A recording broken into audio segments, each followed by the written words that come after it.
Welcome to all of you. It's a pleasure to talk to all of you. Recently, I went for a Carnatic music concert, actually near my house in Bandra. So, in that concert, I got to meet about 6 retired people, and out of those 6 people, I knew 2 of them, and 4 of them I didn't know. Each of those 6 people came to me and said, "I must thank you a lot. You made my retirement very nice." So when each of them, I met them, I asked them, "Why are you thanking me?" He said, No, I've invested in your equity mutual funds and I made mega money. And due to that, I'm enjoying my retirement. And each of them told the same thing to me. So when I got this invite, I felt very happy that Outlook gave me an invite. So then I said, the topic should be this, because I had to tell each of them. One of them was 65, another was 70, the third was 75.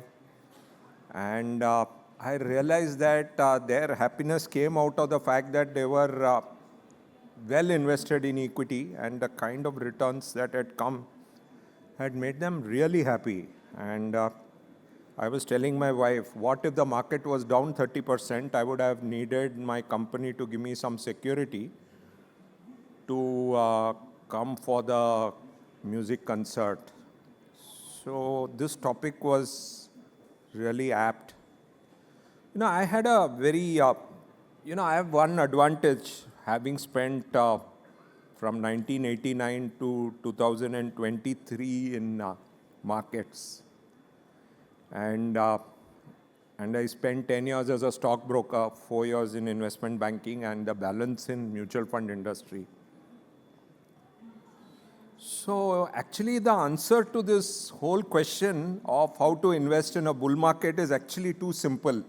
It was very, very simple. It is just one thing. It is by doing asset allocation.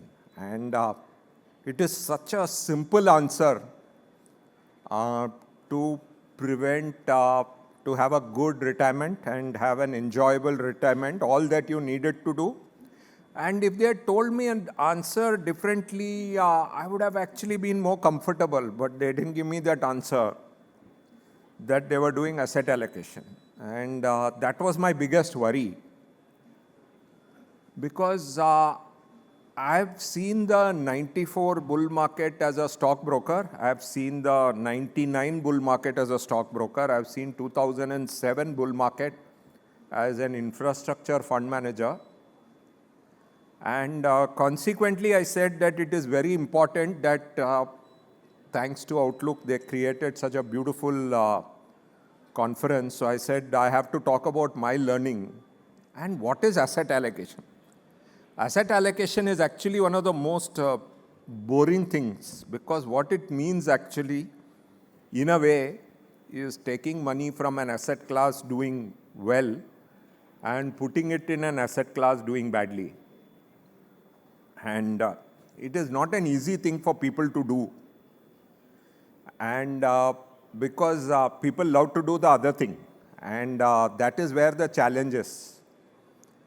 And if you go and look at the situation, and this was the first bull market I had seen in my life, which was the 92 to 94 bull market.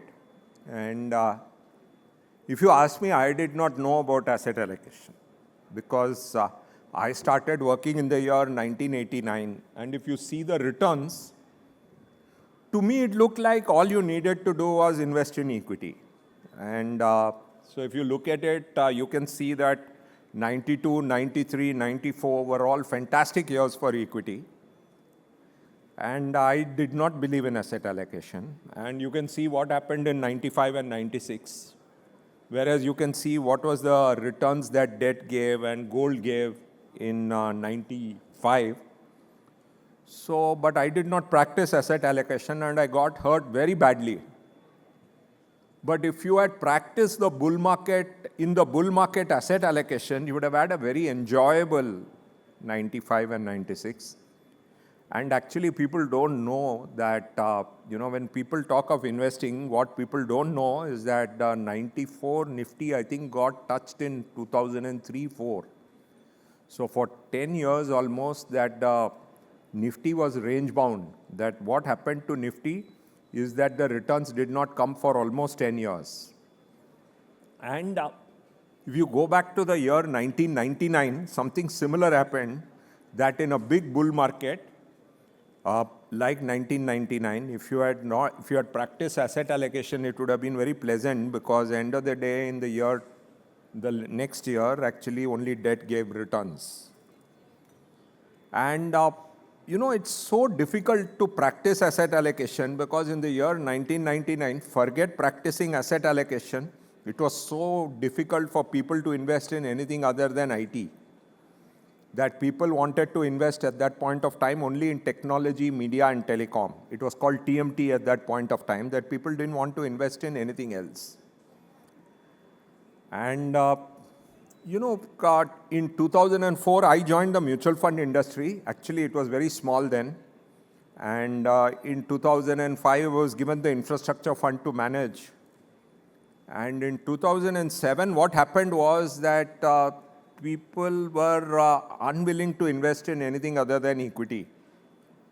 And you can see what happened in 2007 and 8. Again, people didn't practice asset allocation. People were just unwilling to invest in anything other than equity in 2007. But if you had practiced asset allocation in 2007, you would have had a very pleasant experience in 2008. Because 2008 was a year where gold also did well, debt also did well. And it was almost impossible for anyone in 2007 to practice asset allocation. But if you had practiced asset allocation, you would have had a very, very pleasant experience. So what we did actually was very, very clear that, what we had to do was that, in the year 2011, when I became CIO, one of the most unpleasant experiences was in 2009. Because what we realized was that in 2007, when markets went up, we got money. In 2008, when markets crashed, no one gave us money. And 2009, markets recovered.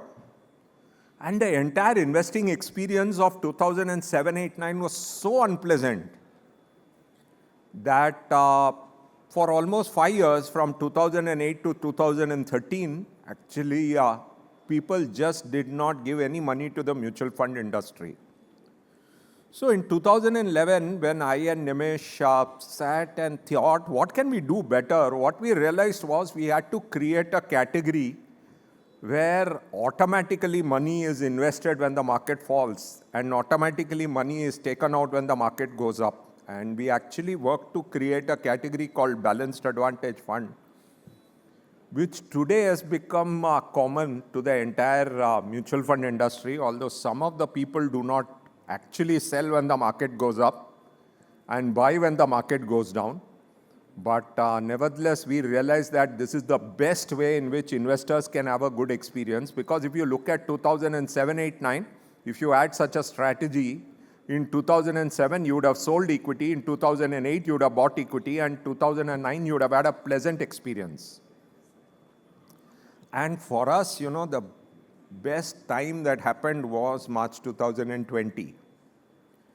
In March 2020, when the market crashed, what happened was we had stationed our people in Trident BKC, because our office is in BKC. And the country was closed. But our people could walk from Trident BKC to our office.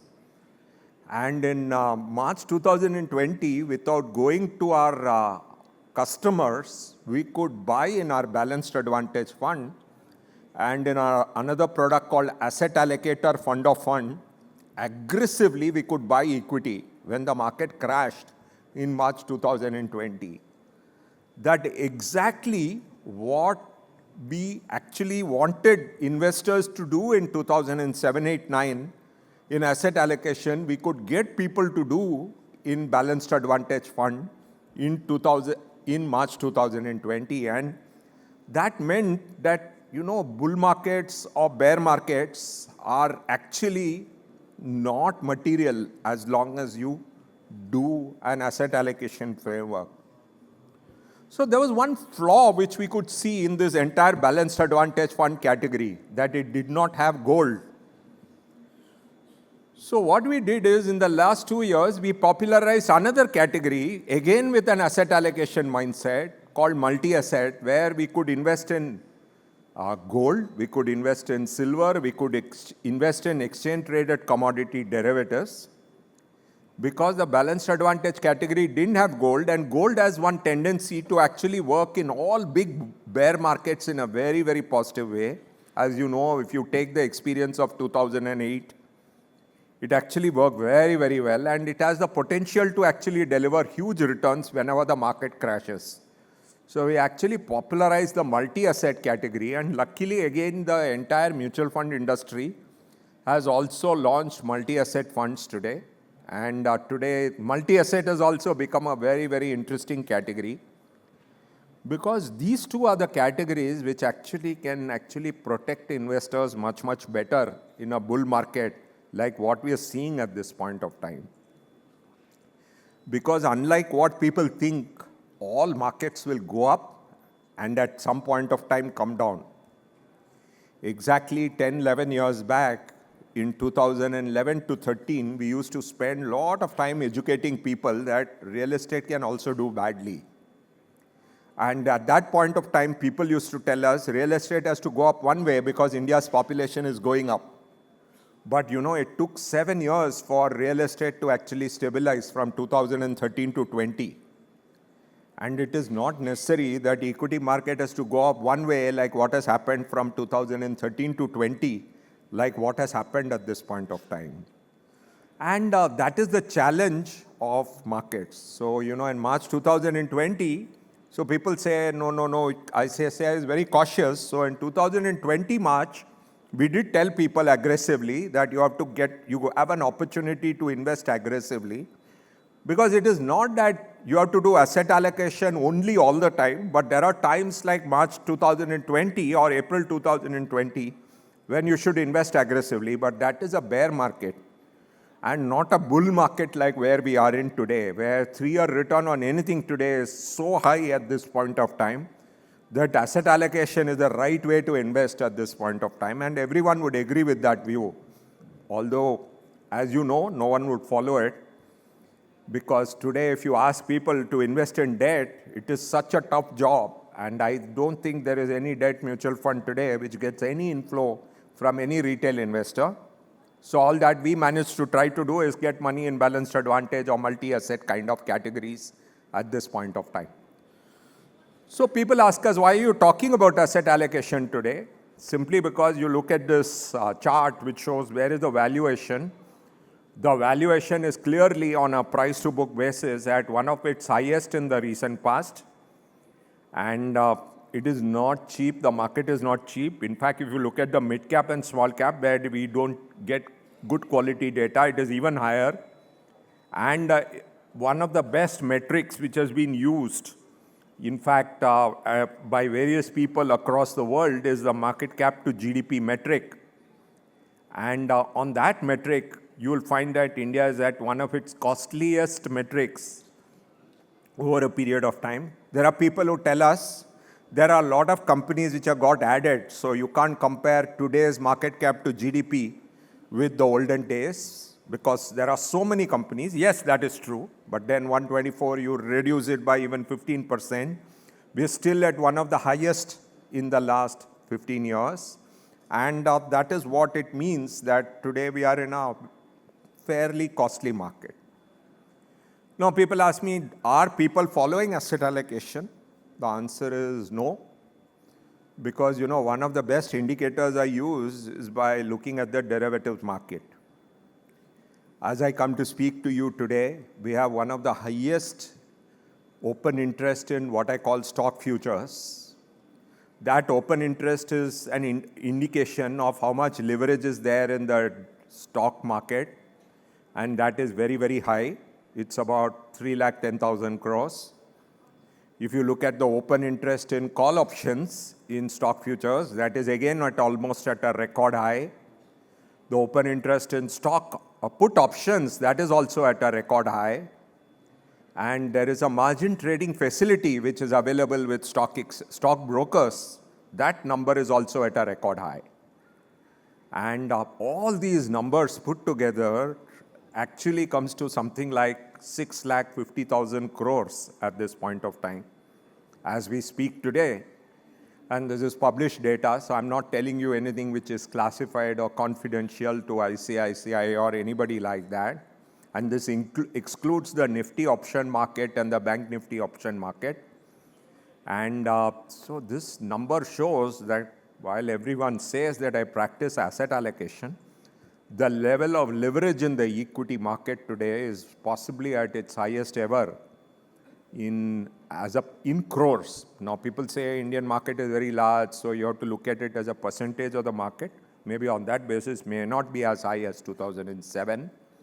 But in rupees crores, it is at one of its highest at this point of time. That's why when people ask me, which is the market which is most dangerous? I don't think it's the mutual fund market. It is the derivatives market. And what can I prevent people from acting in the derivatives market? There's nothing I can do. Actually, SEBI has done a lot of work and shown that 90% of the investors in the derivative market has lost money. And they've even published document. But that doesn't seem to have dissuaded people from investing through the derivatives market. And that is the irony of it all. And having been a stockbroker for 10 years, what we've seen is that it is so tough when a market does well for 3 years at a row that people don't want to use the derivatives market. Because at the end of the day, in the last 3 years, if you've used the derivatives market, you've made untold money. And that is the challenge of the markets, that once you have 3 years of very good returns, people think that making money in the derivatives market is very easy.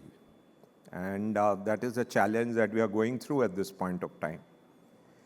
And so to sum up, it's, you want to make your retirement happy. You can't do it by being exclusively invested in one asset class like equity. You can only make it better by practicing asset allocation. If you want to make your retirement very rocky, you can make it rocky by trading in the derivatives market. If you want to make it more pleasant, you have to do asset allocation. And if you want to make it more pleasant, you have to ensure that you don't have any leverage. And today I find a lot of interesting things that people take leverage and invest. These kind of models are also very, very dangerous. So I would clearly believe that this is a period, where you have to be very conscious from an investing point of view of what you're doing. In the 34 years that I've seen markets, the biggest mistakes don't happen when markets are flat or not at extremes. The biggest mistakes happen when markets are at extreme. When markets are at very low and markets are high, those are the two extremes when people make mistakes. So in periods like 2020, when the markets are very low, people make the mistake of actually selling when they should not be selling. So if you take a market like China today, if the market has done badly for 10 years, you make a mistake of selling at the wrong time. And the other time when people make mistakes is when markets have done very well. These are the two extremes when people can make mistakes. So if you want to make your retirement enjoyable, don't do anything in extremes. Just practice asset allocation. And almost all the good asset allocation products will not do anything in extremes in the direction of the market. So what a balanced advantage category will do is sell equity when the market is up, buy equity when the market is down. A multi-asset product will ensure that you are invested in gold when gold is down. It will ensure that you are invested in debt and exchange traded commodity derivatives and REITs when REITs are down. And so what happens is it is these kind of hybrid kind of products which will actually give you a pleasant experience to make your retirement smooth and enjoyable. And as Warren Buffett says, the most important is to be fearful when others are greedy, and you have to be greedy when others are fearful. And that is the challenge to ensure that you have a very, very enjoyable retirement. And that is what we at ICICI want everyone to have. And that's what we work for. And I think the whole experience has been very pleasant because the Balanced Advantage Fund that we launched became 53,000 crores. And the multi-asset fund that we launched has become 31,000 crores. So at least this 84,000 crores is safer than an equity fund. So we are very happy at least these two have become 84,000 crores. And we look forward to these becoming larger and larger as compared to our equity funds so that it can make it much more pleasant. Thank you all and wishing all of you a very, very happy retirement investing experience. Thank you. Thank you very much, sir.